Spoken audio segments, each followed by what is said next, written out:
I'm, this is, sorry. It's so cute. Weldon's trying to help. Or he probably thinks this is supposed to be tasty. Anyway. Oh gosh. Okay. You're so silly. Silly. Okay, anyway. I got my Alright, I'm gonna have to cut this. Okay. Okay, let's start this again. So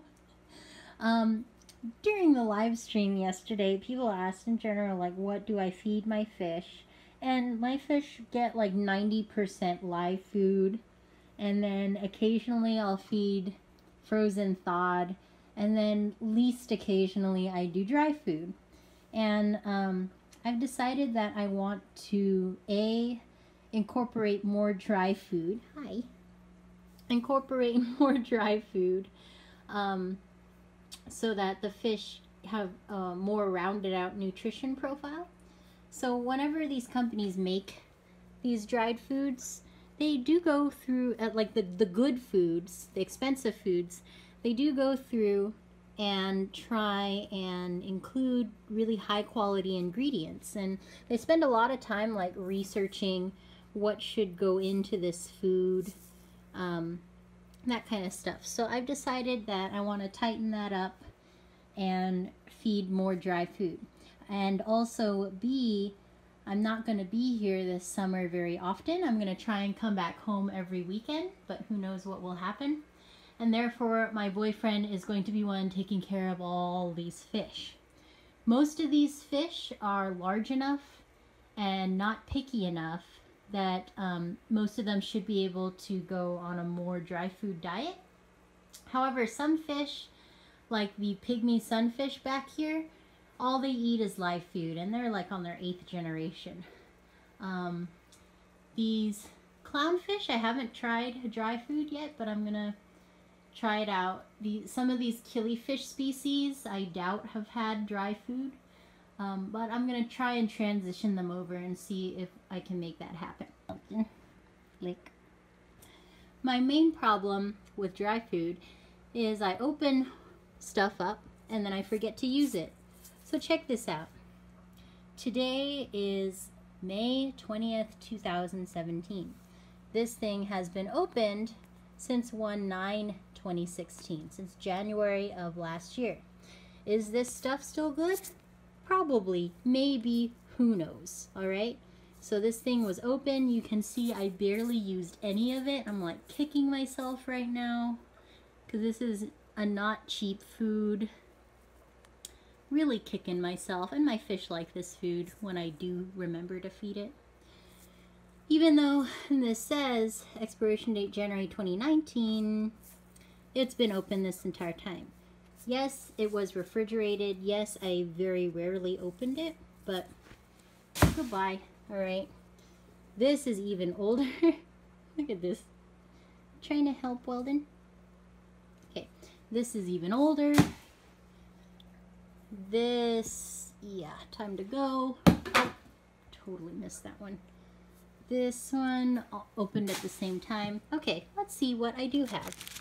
So this stuff hasn't been opened yet. Cobalt Pro Breeder Pellet. I got this when I went to Philadelphia a couple months ago.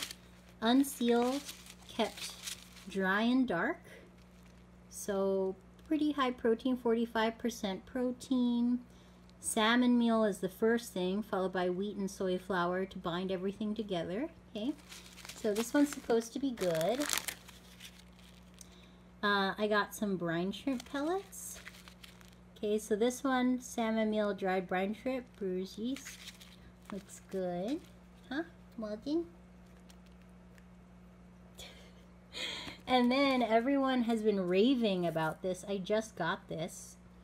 Bug bites, so insect larvae and salmon fish food. So we'll try this out. So what I'm going to do is I'm going to mix all of them together and put them in here. Once they're opened, once the original packages are opened, they're going to go into my 55-degree white worm bin. You can see over here, I have some storage space on the left side here where I keep food that has been opened. And then this I also store in there, but this is the one that I feed from. So this is gonna be, I'm just gonna scratch this out and put a mixture of these 3 foods into here. Feeding fish, let's see. Have not tried this. People say it's good. Let's see, 45% protein.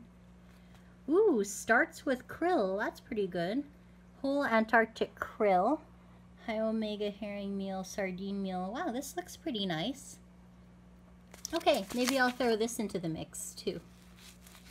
I just wanted to show you guys how ridiculous my pet lizard is. So every time I have Weldon out, he has to stand on my feet and then lick whatever I'm doing. So when people say that lizards aren't personable pets, I tend to disagree, because he just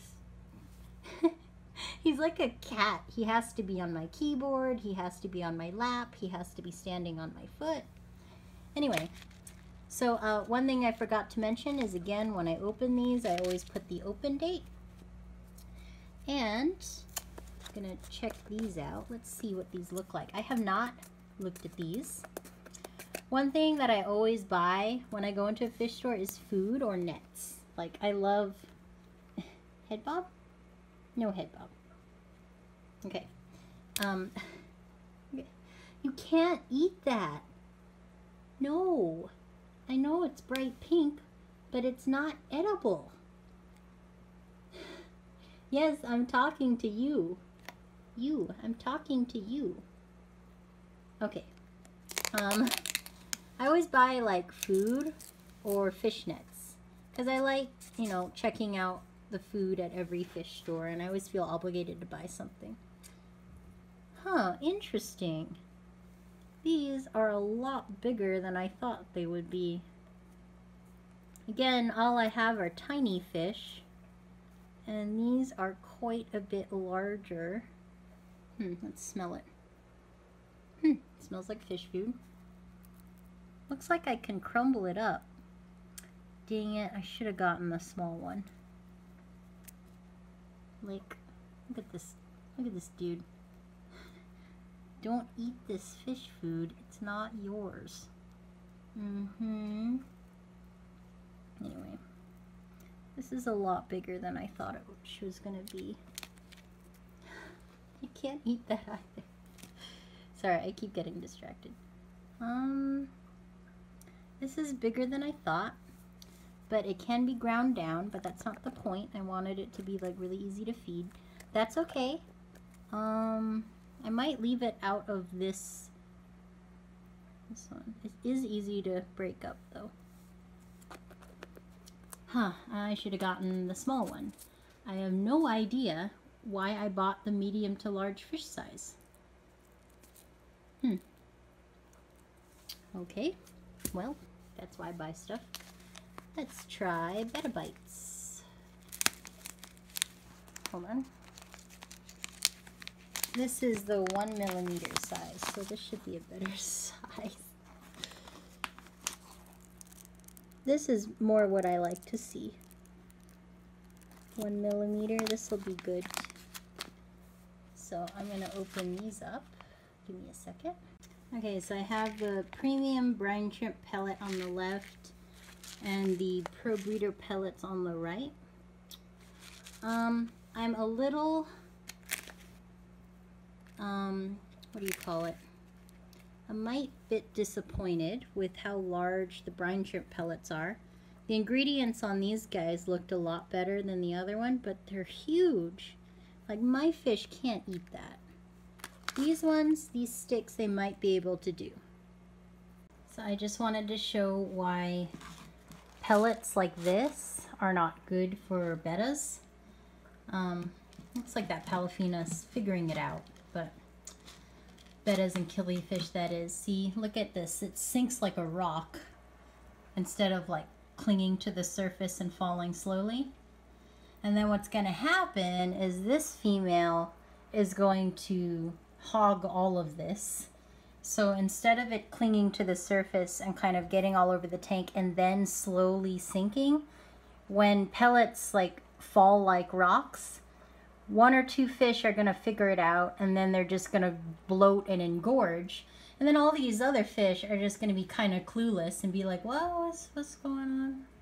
Whereas if you had larger fish, or, you know, really aggressive fish like tetras, see, look at that. So there was one pellet that clung and then they all dove for it. Anyway, whenever you have like really food aggressive fish like tetras, they would have all like been ready and waiting at the surface and all that kind of stuff.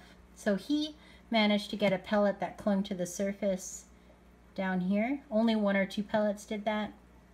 Look, she is already lost interest. Now there's a bunch of pellets here. Look, he figured it out. That's good. So anyway, I mean, these are going to be good to feed still. I'm not going to throw them away, but just wanted to illustrate how important neutral buoyancy is in a food for the kinds of fish that I keep. So yes, I just went into the garbage to get out my expired food. And maybe it's not expired, but I mean, it's been open for over a year, so. Anyway, New Life Spectrum Grow. You can see it's this nice size. And I'll just feed it to them. This fish can eat it very easily. You see how it sticks to the water surface, and if it gets knocked, it'll fall really slowly. Neutral buoyant food is really nice because it stays in the water column longer, like that pellet over there, and it gives the fish time to recognize that it's falling, which is great for fish like these that are kind of like ambush predators, I guess, in the wild. Takes them a while to realize things are in the water column sometimes. They're not ravenous eaters like tetras. So there's that. This is my absolute favorite food, biofish. Similar consistency to the grow, even smaller actually. And then this food that my fellow killifish friend gave me. So similar consistency. So darn it, I was really excited to try these foods, but when you have small fish like me, it's hard to find the right size food. Anyways, thanks guys. This was a little disappointing, but I think I'm going to post it anyway because, you know, dry food is something that we think about a lot as fish keepers. And whenever you have tiny fish like I do, figuring out what to feed them can be tricky. So I guess this is a quasi review of some foods that I was excited about but got kind of disappointed about. I'm sure that the small, I have no idea again why I got medium to large fish. I'm sure the small one of this is great. And because it crumbles so easily, I'm still going to feed it to my smaller fish. It's just going to take more time because I'm going to have to grind them up. So anyway, thanks for watching, guys.